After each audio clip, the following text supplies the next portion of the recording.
हमें क्या टेंशन है, हम तो हिंदू हैं, पुनर्जन्म में भरोसा करते हैं, इस अटेम्प्ट में नहीं तो अगले जन्म में लड़की तो मिल गई।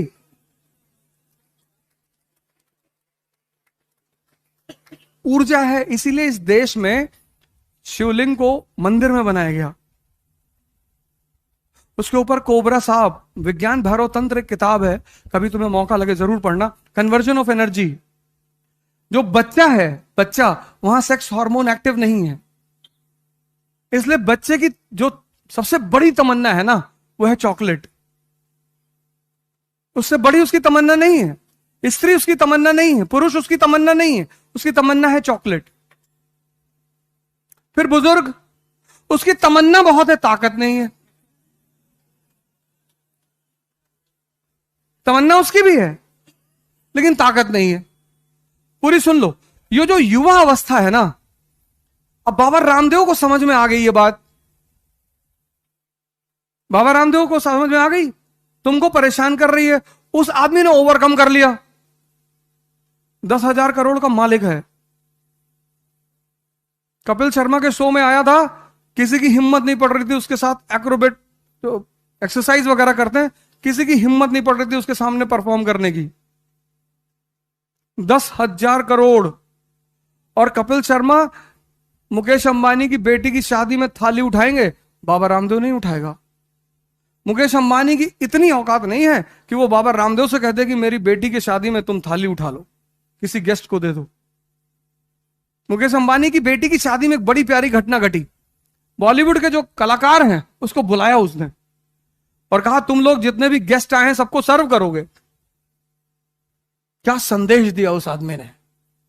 पैसा होने से सब कुछ नहीं है, लेकिन यह बात वो सदगुरु से नहीं कह सकता था।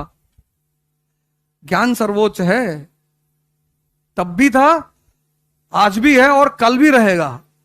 वो बाबा रामदेव से मुकेश अंबानी नहीं कह सकते कि आप हमारे यहां गेस्टों का आदर करेंगे और उनको माला पहनाएंगे, उनको खाना सर्व करेंगे। नहीं नहीं नहीं, क्योंकि शक्ति ही तो है। और अगर वो शक्ति, और वो शक्ति एक समय आएगा, इसलिए मैंने बड़े सारे वीडियोस डाले यूट्यूब पे कि कन्वर्जन, धर्म का जो सबसे बड़ा सिद्धांत है वो है कन्वर्जन, लेकिन एक है सूडो कन्वर्जन। खत्म, श्यामलाल बन गया शमशुद्दीन, नाम चेंज करने से थोड़ी कुछ होता है। श्यामलाल बन गया सैमुअल, लेकिन ये सूडो कन्वर्जन है।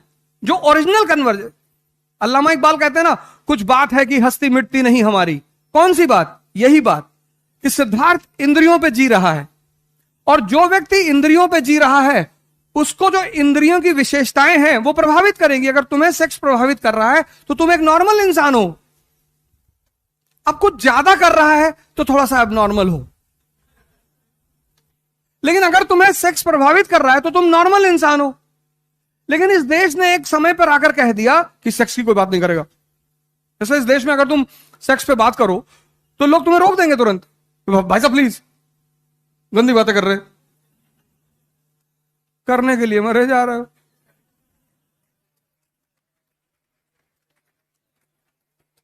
बात तो कर लो। तो वो आचार्य रजनीश ने जब पहली बार वो प्रवचन दिया जिसपे किताब बनी संभोग से समाधि, और अब बड़ा बवाल हुआ इस देश में, भ्रष्ट आदमी है ये। यही एकमात्र देश है दुनिया का जहां दीवालों पे हर जगह लिखा हुआ है निराश पुरुष मिले। तुम इंद्रियों पे हो, तुम इंद्रियों से गवर्न हो रहे हो। अगर तुम सदगुरु जैसे किसी गुरु के पास, किसी, मैं ये नहीं कह रहा सदगुरु के पास, तुम्हारी चॉइस, तुम्हारी चॉइस, तुम्हारी पूरी तुम्हारी चॉइस, किसी ऐसे आदमी को तुम पकड़ो जो तुम्हें साधना करना सिखा दे। ध्यान, ये मन जो है ना, मन, इसकी कुछ विशेषताएं हैं। जैसे पहली विशेषता, विचार फेंकता रहेगा। कुछ भी, तुम्हें दो चीजें कभी नहीं पता चलती। एक, विचार आ कहां से रहे हैं। तुम 40 घंटा आंख खोल करके बैठ सकते हो, लेकिन तुम 4 मिनट आंख बंद करके नहीं बैठ सकते। उसकी सबसे बड़ी वजह यह है कि विचार कहां से आ रहे ये नहीं पता। अगर ये पता चल जाए कहां से आ रहे तो हम उन्हें तुरंत पकड़ ले। और दूसरी, कब कौन सा विचार आएगा।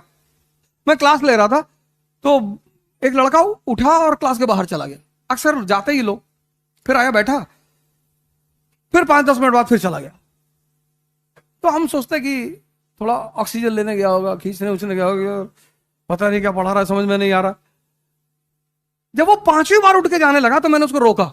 मैं कहा सर बेचैनी हो रही है। हमने क्यों? कहा सर मुझे ऐसा लग रहा है कि भूकंप आ रहा है। अबे मैंने कहा जब लग रहा है तो हमें भी बता।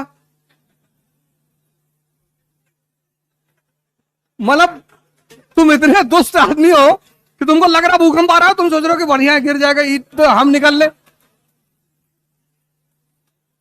और बेसमेंट की क्लास, बेसमेंट की एक दरवाजा। हमने कैसे लग रहा है? कहा सर विचार आ रहे हैं। हमने कहा हाँ बैठो, मरोगे नहीं, बैठो। जब राम अपने पिताजी को नहीं बचा पाए, भगवान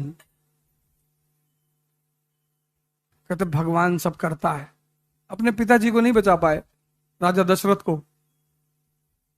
कुछ नियम है वो शाश्वत है, इटर्नल। तुम्हें इसके लिए साधना करनी पड़ेगी। तुम सबको, यहां जितने युवा बैठे हैं, यही तो भगत सिंह की यूएसपी है। हम में और उस व्यक्ति में क्या फर्क है? ये देश आजाद उन्हीं जैसे लोगों की वजह से हुआ, और आज परेशान है क्योंकि यहां के जो भगत सिंह है उनको सेक्स परेशान कर रहा है।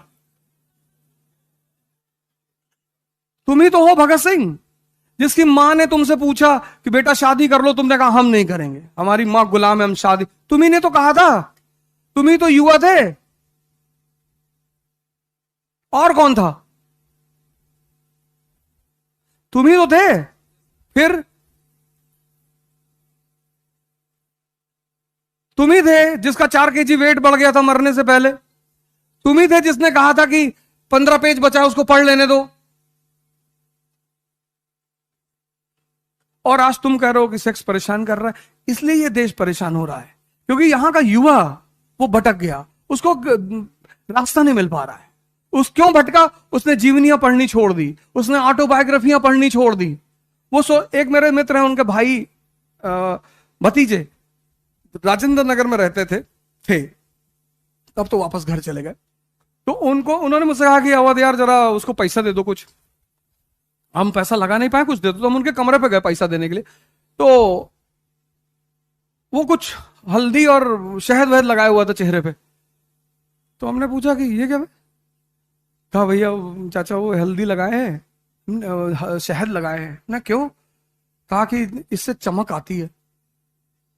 तो उन्हें तुरंत फोन निकाल के अपने वो मित्र को फोन किया। हमने कहा इसको ले जाओ, ये अगर 60 जन्म आईएएस देगा तो भी नहीं होगा इसका।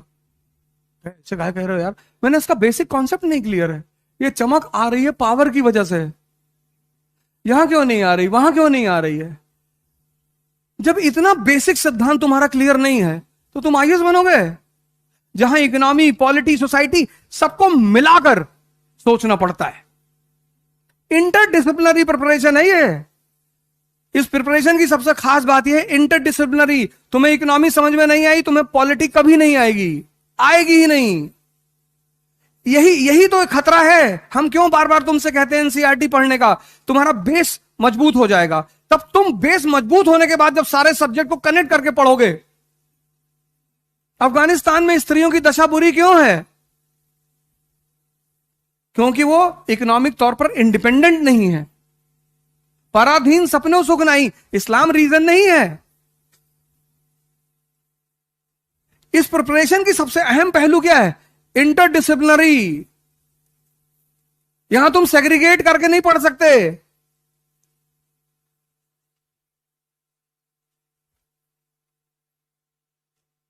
और आज तुम ये बात कह रहे हो। तो मैंने कहा मैं पहले तो तुमको पैसा नहीं दूंगा। मैंने अपने मित्र से कहा मैं इनको पैसा नहीं दूंगा और ये आईएएस कभी नहीं बनेगा। शंकर जी कौन सा फेस पैक लगाए हुए? ताकत है, ताकत। स्त्री लक्ष्मी की तरह है, वो विष्णु का ही वर्ण करेगी। तुम कहानियां पढ़ के कुछ सीखे ही नहीं। तुम उसके सामने अच्छा बनने की कोशिश करते हो कि मैं सिगरेट नहीं पीता। पियो, कौन मना किया तुमको? जहर भी पीना चाहिए।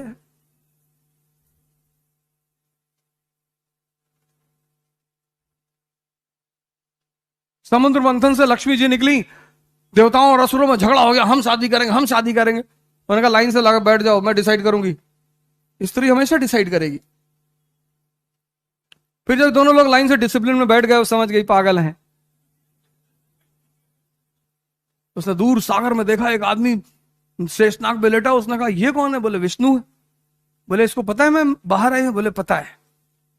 बोले फिर भी जाके उन्होंने उनको माला पहना दी। इनविंसिबल है ना ताकत। ये दोनों लोग देखते रह गए और माला ऐसे आदमी को पहना दी जो हमेशा लोड